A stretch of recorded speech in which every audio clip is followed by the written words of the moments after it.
Pegue o caderno 2, livro de Fundamento Ético, e abra na página 7 a 12. Nós vamos estudar sobre outras fontes de calor, luz e fotossíntese. Ao atritarmos um material no outro, eles se esquentam, produzindo calor. O fogo é usado há milhares de anos para aquecer, para cozinhar e para iluminar.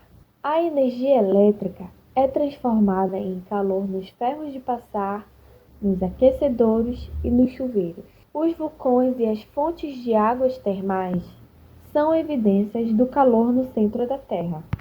Esses 3 exemplos que a gente acabou de ver são exemplos de fontes de calor. Aqui na página 8 temos um exercício. A primeira questão está perguntando: podemos afirmar que calor e temperatura são sinônimos? Ou seja, podemos afirmar que o calor e a temperatura são a mesma coisa? Por quê? E aí você vai explicar. Segunda questão: o calor é muito importante e útil em nossa vida em diversos fenômenos. Para cada situação, dê pelo menos um exemplo de como usamos o calor. Aqui está escrito em casa. Você vai dar um exemplo de como usamos o calor em casa. Logo embaixo está escrito na indústria. Você também vai dar um exemplo de como usamos o calor na indústria. E, por último, no transporte, um exemplo de como usamos o calor no transporte. Terceira questão. Em um dia ensolarado e sem vento, a turminha resolveu ir brincar no parque. Depois de algum tempo de brincadeira, a Ana disse aos colegas que precisava ir embora, trocar de roupa, porque não estava aguentando o calor. Observe essa figura aqui do lado e responda as questões seguintes. Letra A. O que poderia estar contribuindo para que Ana sentisse mais calor que os outros colegas? Você vai me responder. Na letra B, tem mais uma pergunta. Qual a cor de roupa mais indicada para usar em um dia de muito calor e sem vento? Você vai dizer qual a cor da roupa mais indicada e explicar por que você deu essa resposta. Agora nós vamos falar sobre luz e fotossíntese. Depois de você ter resolvido todas as questões da página anterior, observe essa figura e cada item e onde ele está localizado. Temos luz, oxigênio, gás carbônico e a água. Observe bem essa figura e preste bem atenção no que eu vou dizer agora. Você já sabe que todo ser vivo precisa de energia para viver. Ao se alimentarem, os animais conseguem energia para se manterem vivos. E as plantas? As plantas produzem o seu próprio alimento por meio de um processo chamado fotossíntese. Esse processo necessita de luz, água e gás carbônico.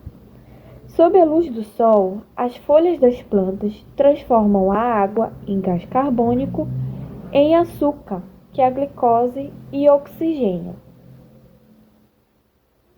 O processo da fotossíntese ocorre pela presença de clorofila nas plantas.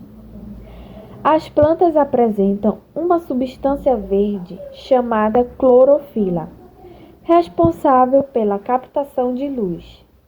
É a luz que fornece energia para que a água e o gás carbônico sejam transformados em açúcar e oxigênio. A clorofila também é responsável pela cor verde dos vegetais. Atmosfera, filtro de luz e calor.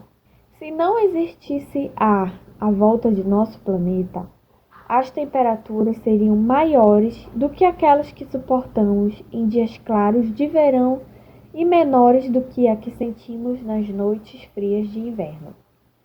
A atmosfera, além de conter os gases indispensáveis para a respiração dos seres vivos, desempenha uma importante função conhecida como efeito estufa. A atmosfera terrestre funciona como uma estufa, evitando que a temperatura do nosso planeta sofra variações muito grandes. Isso é muito importante para a maioria dos seres vivos.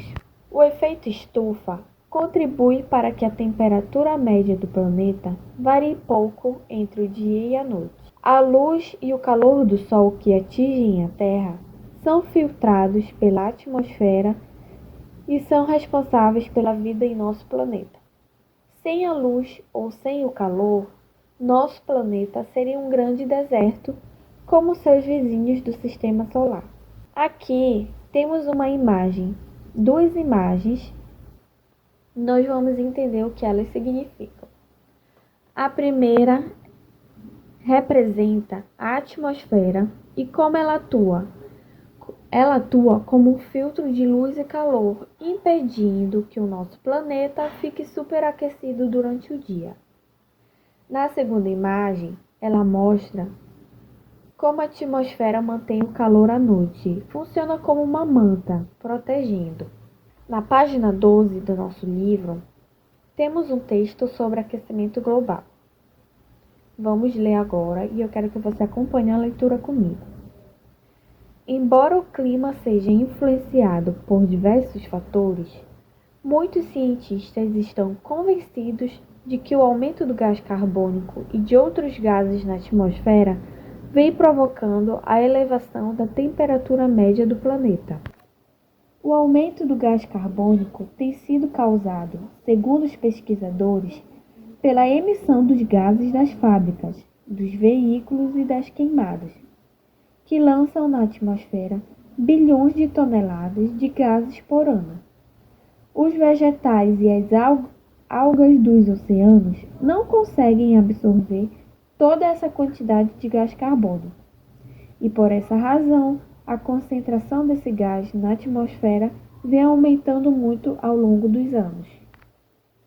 Como consequência, ocorre a elevação da temperatura média do planeta, conhecida como aquecimento global. Esse processo poderá provocar, nos próximos 50 anos, o derretimento de parte das calotas polares, e com isso eleva o nível dos mares a ponto de inundar grandes áreas litorâneas e contaminar os reservatórios de água doce nessas regiões. Também poderá interferir no regime das chuvas e no clima, afetando severamente a agricultura e a produção de animais e favorecendo a transmissão de doenças. O reflorestamento tem sido apontado como uma das principais estratégias para o combate ao aquecimento global, além da melhoria da qualidade do ar nas grandes cidades.